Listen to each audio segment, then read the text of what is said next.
Alright, so in class we've been talking about multiplying polynomials and basically looking at area in more than one way.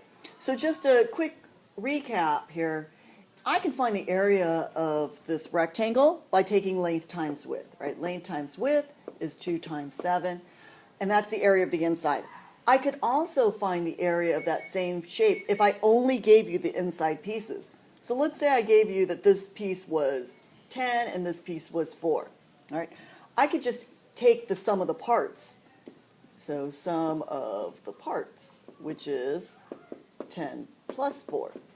Right? And both of them are going to give me the same area. So there's more than one way to find area. Well, that one's kind of a simple case. Let's take a look at a case that's a little bit more complicated.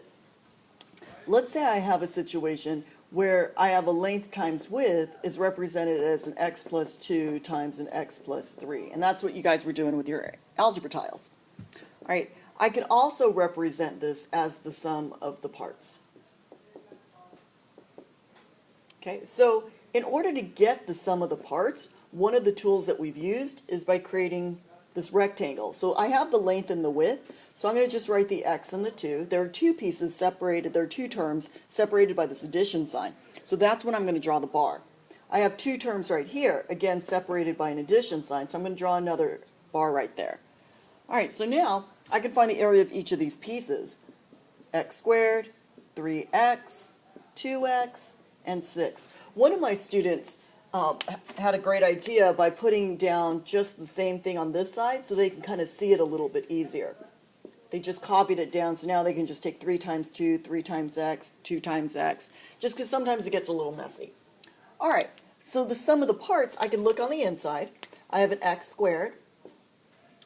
I have a 2x and a 3x, but since those are like terms, I can combine those and end up with a 5x, so plus 5x, and then finally my last term, which is a 6. So I can use this area model to help me represent or multiply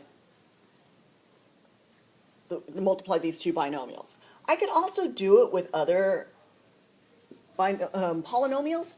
So I could take length times width if I have something a little bit messier, like this, x squared plus 3x plus 4. I could set up the same area model.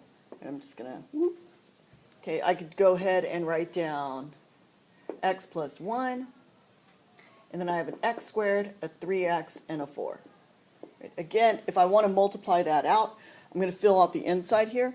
So this would be x to the third, 3x squared, 4x, x squared, multiply these, I get 3x, multiply those, I get 4.